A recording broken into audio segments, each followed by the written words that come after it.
ಸ್ಥಳದ ಕ್ಷೇತ್ರಕ್ಕಿಂತ ತಾಯಿ ಯಲ್ಲಮ್ಮದೇವಿಗೆ ಇಷ್ಟವಾಗುತ್ತಾ ಶ್ರೀ ಧರ್ಮಾಧಿಕಾರಿ ಕಡೆಯವರು ಶುಭಾಶಯಗಳು ಹಾಗೂ ಶ್ರೀ ಕಾಲದಲ್ಲಿ ಇಷ್ಟವಾಗುತ್ತಾ ಶ್ರೀ ಕ್ಷೇತ್ರ ಧರ್ಮಸ್ಥಳ ದೇವಸ್ಥಾನ ವತಿಯಿಂದ ಇವತ್ತು ನೂತನವಾಗಿ ನಿರ್ಮಾಣ ಆಗಿರ್ತಕ್ಕಂಥ ಶ್ರೀ ಯಲ್ಲಮ್ಮ ದೇವಿಯ ನೂತನ ದೇವಸ್ಥಾನ ಶ್ರೀ ಕ್ಷೇತ್ರ ಧರ್ಮಸ್ಥಳ ದೇವಸ್ಥಾನ ವತಿಯಿಂದ ಧರ್ಮಾಧಿಕಾರಿ ಕಡೆಯವರು ಇವತ್ತು ಈ ದೇವಸ್ಥಾನದ ನೂತನ ಸಹಾಯಕವಾಗಿ 1 ಲಕ್ಷದ ಒಂದು ನಿಧಿಯನ್ನು ಕಳಿಸಿಕೊಟ್ಟಿದ್ದಾರೆ.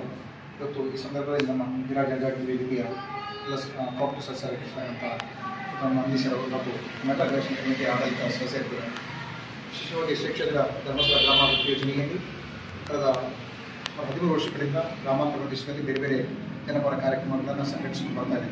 ಮುಖ್ಯವಾಗಿ ಗ್ರಾಮಾಭಿವೃದ್ಧಿ ಒಟ್ಟಿಗೆ ಶ್ರೀ ಕ್ಷೇತ್ರ ಧರ್ಮಸ್ಥಳದಿಂದ ದೇವಸ್ಥಾನ ವತಿಯಿಂದ ಪೂಜ್ಯ ಧರ್ಮಾಧಿಕಾರಿ ಹೆಗ್ಗಡೆಯವರು ಧಾರ್ಮಿಕ ಒಂದು ಶ್ರದ್ಧಾ ಕೇಂದ್ರಗಳಿಗೆ ನೂತನ ದೇವಸ್ಥಾನಗಳಿಗೆ ಸಹಾಯಧನ ಕೊಡ್ತಕ್ಕಂಥ ಕೆಲಸವನ್ನು ಹಲವಾರು ವರ್ಷಗಳು ಮಾಡ್ತಿದ್ದಾರೆ. ಮುಖ್ಯವಾಗಿ ನಮ್ಮ ನಾಗಮಂಗಲ ತಾಲೂಕಿನಲ್ಲಿ ಕಳೆದ 1 ವರ್ಷದಿಂದ ಸುಮಾರು 9 ದೇವಸ್ಥಾನಗಳಿಗೆ ಸುಮಾರು 16 ಲಕ್ಷದ ಸಹಾಯಧನವನ್ನು ಕಳಿಸಿಕೊಟ್ಟಿದ್ದಾರೆ. ಆಮೇಲೆ 5 ಭಯೋತ್ಪಾದಕರ ಸಹಕಾರಿ ಸಂಘಗಳ ಒಂದು ಕಟ್ಟಡ ಸಹಾಯಧನಕ್ಕೆ 7 ಲಕ್ಷದ ಸಹಾಯಧನವನ್ನು ಕಳೆದ ವರ್ಷದಲ್ಲಿ ಕೊಟ್ಟಿದ್ದಾರೆ.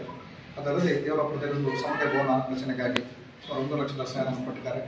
ನಮ್ಮ ಮಲ್ಲಪಟ್ಟಣದಲ್ಲಿ ಸರ್ಕಾರಿ ಶಾಲೆಯ ಒಂದು ಕಟ್ಟಡ ಸಹಾಯಕ್ಕೆ ಪೂರಕವಾಗಿ 50,000 ಸಹಾಯಧನವನ್ನು ಕೊಟ್ಟಿದ್ದಾರೆ. ಮುಖ್ಯವಾಗಿ ಸಮುದಾಯದ ಒಂದಷ್ಟು ಕಾರ್ಯಕ್ರಮಗಳಿಗೆ ಒಂದಷ್ಟು ಜನಪರ ಕಾರ್ಯಕ್ರಮಗಳನ್ನು ಧರ್ಮಾಧಿಕಾರಿ ಹೆಗ್ಗಡೆ ಬರ್ತಿರ್ತಾರೆ. ಈ ಅಂಕಿಅಂಶಗಳು ಕಳೆದ 1 ವರ್ಷದ ಅವಧಿಗೆ ಮಾತ್ರ ಅಂತ ನಾನು ಹೇಳಕ್ಕೆ ಬಯಸ್ತೇನೆ.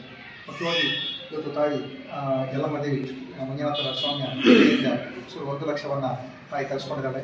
ಹೀಗಾಗಿ ಲೋಕ ಕಲ್ಯಾಣಕ್ಕಾಗಿ ತಾಯಿ ಲೋಕ ಕಲ್ಯಾಣಕ್ಕಾಗಿ ನಮಗೆಲ್ಲ ದರ್ಶನ ನೀಡ್ತಿದ್ದಾಳೆ.